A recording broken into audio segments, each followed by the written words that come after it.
Trust the profits. It is the formula. I am the formula.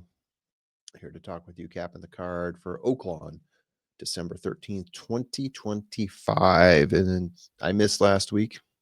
I was hurling a bit, if I'm honest. Yes, bit of the stomach flu, touch of the bug. So, yeah, we're back with Oaklawn, opening up this weekend, the first Saturday meet. What happened last time, though? Thanksgiving, 27th. I had 3 wins out of 10. Not bad. ROI.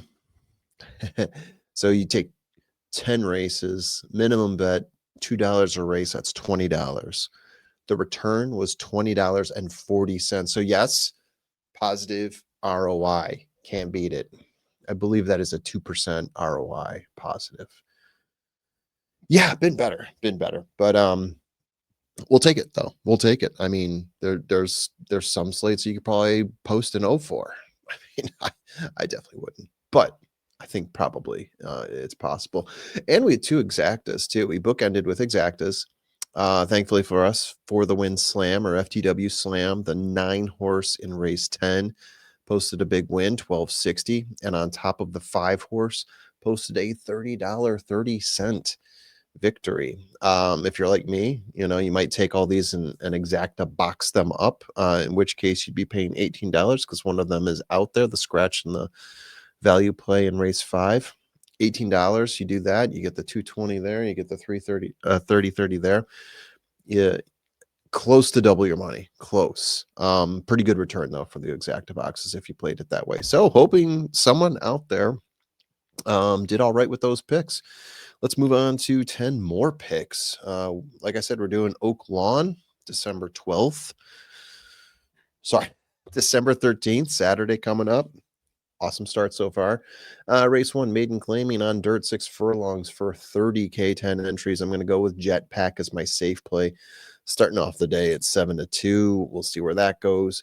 Very close last time out at Remington. We're going to get a lot of shippers in here, shipping from all over. You're going to get your Remingtons, you're going to get your Indianas, you're going to get a Canterbury or 2. This one comes from Remington, has a class advantage over the last 5 over these horses, sits close to the pace, and last race for me graded out as tops of the group, which is an indicator I like to use for especially maiden claiming. Whoever was starting to look better last race, per my formula speed figures, usually like to give a little bit of an edge too. Sometimes that can be an indicator here. Now my next horse up here, Pernicious. Oh, died of pernicious anemia. Ooh, Downton Abbey joke anyway. Yeah, Pernicious is my next up. Also should be forwardly placed. Starting on the outside, should have a clear path in, shipping in from Indiana, changing trainers. Starting on the outside, clear path. We'll see what happens there. I think that's going to be a good placing for Pernicious. Going to be able to make the race there. Opening up at 9-2. And apologies to anyone who didn't get my pernicious anemia joke. It was pretty awful, actually. Apologies. Mystify. Open up at 4-1. Bounced around a bit since breaking her maiden. Is dropping in class in hopes to steal one here, in my opinion. Getting Luis Saez on the mount. Classiest horse in the race. The biggest win across the board for all these horses. I think the win was 50K and the next closest one was 32, something like that. Almost a 20K difference between this horse and the next horse in terms of biggest first wins. So there you go. Mystify. I'm at 4-1. I think you're getting good value there on my safe play. My value play, I'm going to flip it around a little bit here. Horse that's shipping in from Hawthorne. Only ran in 1 race. Won by 9 lengths in that race at Hawthorne, but obviously classing up a little bit here. It's coming over to Oaklawn. 1 race coming out of maidens with 1 race. Am I repeating myself? I feel like I am. But anyway, what I'm trying to get at is Source has only won 1 race, now bouncing up to a little bit of the big time here. 30K purse, not so bad. So I think at 9-2, I'll call this a value play. I like taking a chance on this type of horse, especially one that could be a front runner, possibly uncontested, might steal one here. So yeah, Spirit to Inspire.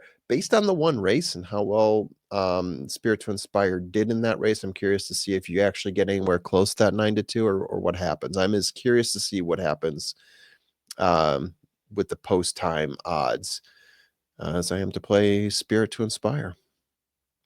All right, now we're getting into some starter allowance. We're on race 3. We're on dirt, 60K, 6 furlongs. We got 9 entries in here, and I'm going to go with the Michael Maker horse, Incursion, the 5 horse. Was a close second last time out at Churchill. Now moving over here to Oaklawn. In the money last 5 times, and if not winning, this horse does seem to find its way into the picture here in terms of what I like to call median lengths to win. This horse seemed to grade out very well for me on that. So I totally get the 7-2 odds here. I like this horse a lot. Now, Coonan, 20-1. Are you going to get 20-1 on this horse? That's what I'm curious to see. I think the big knock on this horse is that it's no longer with Brad Cox. It's with Greg Compton. Posted 2 wins and a second in 4 races for Brad Cox before going over to Greg Compton. Compton's 19% off the claim. It's shocking to see his horse start at 20-1, but we'll see what happens. We'll see what happens. I think this is one that actually could drop as well, but if you get anywhere near 20-1, it'll be interesting to see what happens with Coonan. I feel like we just did this. I'm having a little bit of deja vu here, but flip-flopped. I went 5-3 last time, going 3-5 this time, and I'm starting claiming on dirt, 8.5 furlongs, 31K and 14 entries, and I'm starting with Sharp Spark here. Sharp Spark. Runs close to the win, lost by a neck last time out. Not the classiest horse in the race, but I also didn't really like some of the classier horses. They're finishing double-digit lengths behind. And the reason I like this horse, it seems to want to get himself up there, want to get in the conversation, close to the win. So yeah, I'll take 3-1 on a horse that doesn't show as much class, but definitely shows a little bit more competition. Now, Gino Hollander. That sounds way better. Hollander. This could be the pace setter in this race. And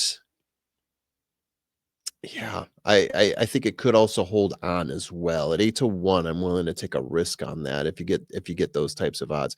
Could hold on. If not, it could hold on for a piece even. Could get a clear nose out there. But yeah, Gino Hollander, not the classiest horse, but even at the distance has gotten close in the past. So I'm willing to take a shot here on Gino Hollander. We're up to race 5 now. Maiden special weight on dirt, 6 furlongs, 100K purse, 14 entries. Let's start with a Ken McPeak at 2-1. The 12 horse Honeys to Blame had the best last race in an 85K maiden special, only 3/4 of a length off the win in that one, the win by Noble Destiny. McPeak is 22% going from turf to dirt, so I feel pretty good about the switch up here. Honeys to Blame. Let's see what happens there. Igniting Embers came close last time out at Canterbury, shipping over, taking over at the second call, but losing by 3/4 of a length in that one. Race times and earnings at the distance. I think I feel pretty good about those numbers. I usually try to look at those when you see a horse shipping in from a lower level track to higher competition at Oaklawn, 14 entries. So it's going to be a tough road here. But I think Igniting Embers, what I saw at Canterbury, I think it's got a chance when shipping over here to Oaklawn. Pardon me. The 6 horse here, Pray for Peace. We're in this race 6, actually, claiming on dirt, 6 furlongs, 60K, 14 entries. Yeah, 6 horse, Praying for Peace, coming off a big 7-length win at Remington. Gets an upgrade to Luis Saez, always good to see. Luis Saez happens to be my top jockey at the meet so far at Oaklawn, at least on this Saturday that we're talking about here. Been looking good since moving from turf to dirt. I think the dirt races have been favoring Pray for Peace. Now, El Rey Dorado, this at 12-1 could be a pace setter at 6 furlongs. That's a distance where a pace setter could hold on for a piece, could even wire the field. 3 wins in the last 10, 2 of those coming either from a pace position or pushing the pace.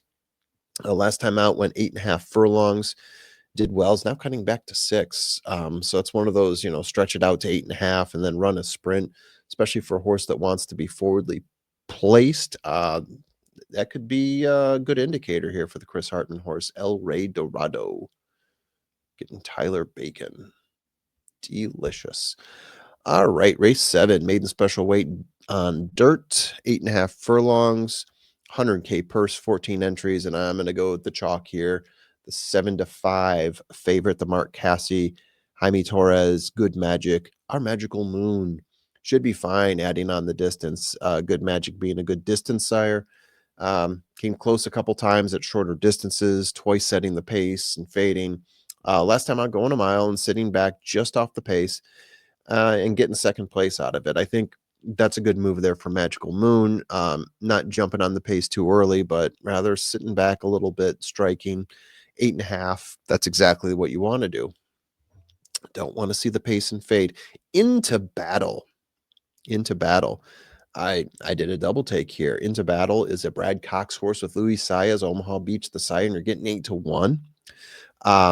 Yeah, the horse was underwhelming in its only performance, bumped at one point during the race, unable to bounce back, bouncing back here, getting 8-1. I hope that number holds because second races, you start to see certain horses perk up and show you what they really are. A lot of first races, you might see horses stumble and mess up and whatnot. But Brad Cox, I think he's going to get you on the second time. So don't know if you're going to get 8-1. If you do, congratulations, into battle. All right, now we're at the stakes race, 150K, 8 entries, 6 furlongs, ring the bell stakes. Got to go with Banishing on top here at 3-1. Coming back to David Jacobson, getting Luis Saez on top. I've got 2 ghost zappers here for you. Last time we saw him was with Chad Summers, the BC Sprint. Didn't fare well in that race, but coming back to David Jacobson and having a great history at Oaklawn last year. Winner of the Oaklawn Mile, second at the Oaklawn Handicap, and second at the Razorback. And this is a horse that's performed at Oaklawn, knows the track well, and is back with the trainer that he was successful with for almost all of last year. So I really like Banishing here. Ghost of Midnight knows how to win 6 of the last 10. I'll take a horse that wins, especially at 20-1. I know it's a jump up in class, and maybe this will bite me, but you know, most of his wins come in claimers, but he did run in the G3 San Carlos at Santa Anita, probably a small field there. Only lost by 1 length though. At 20-1 though, horse that wins 6 times, take a risk on him. I think this is a horse that wants to be up front, and at 6 furlongs, Ghost Zapper. I mean, there's not much to lose there. All right, we're at race 9, maiden special weight on dirt, 6 furlongs, 100K purse, and 14 entries. Let's start with the 2-horse Himothy. Himothy's opening up at 7-5 out of Yalpen. Getting Luis Saez on the mount there. Ronald Maquette set the pace last time out at Churchill. Almost held on in that race, too. Got second by 2 lengths. Workouts look good. Retains Luis Saez. I think it makes sense that he's going to be the favorite, or is opening up as the favorite, I should say. Now, you probably noticed with all these maiden races, I haven't called out any firsters yet. Didn't like many of the firsters at all. I'm going to take a shot here at Rocky Raccoon, though. Good workouts coming out of Audible. Gets a good jockey in Vasquez. Yeah, 12-1. I think I think there's some other numbers there that work well. Audible, Vasquez, DeVito. Yeah, Rocky Raccoon, I think, is in terms of firsters. I didn't like a whole lot of the rest of this field starting on the inside. I think that could be a good spot for a little bit of an upset here with the firster. Let's wrap it up. Race 10, allowance on dirt, 6 furlongs, 115K purse, 14 entries. Going to go with another David Jacobson horse here. Like I did in the stakes race. Turn up the trees. 5-1. Getting Christian Torres. It's a Liam's Map sire. Coming off a win in his last and 2 seconds in his last 4. If you follow that logic there, won his last race, and in the last 4, there's also 2 seconds in there. That's what I meant to say. I had Tyler Gaffleone for a couple of those races, including the last one. Moving to Christian Torres here. Christian Torres, a bit of a drop from Tyler, I would say, but in terms of the top jockeys that are there on Saturday, Christian Torres is up in that mix. So even though it looks like a drop, it's not really a drop considering the competition. This is going to be a horse in the pace at 6 furlongs. Pace could be enough. And then for my value play here, Sweet as Sin, the 5 horse, 15 to 1, forwardly placed, stalking the pace, possibly 2 wins in last 2 starts at Thistledown. So you're going to get a price here because it's a horse shipping in from Thistledown. But I also like the fact that this trainer has a solid 24% shipping on a horse that he's already knocking out wins with. I have a feeling Sweet as Sin could at the very least stay up for a piece. It's a Candy Ride horse too, so you got a solid sire. Not your usual horse shipping out of Thistledown and coming to Oaklawn, I would say. So 15 to 1 could get a possible deal there. All right, guys, that's what I got. What do you got? Ooh. Let me know in the comments section here. Well, let me bounce out. Yeah, there we go. Let me know in the comment section here what you think. Like doing these as always, and hope you guys have a wonderful rest of your day. Good luck at the track.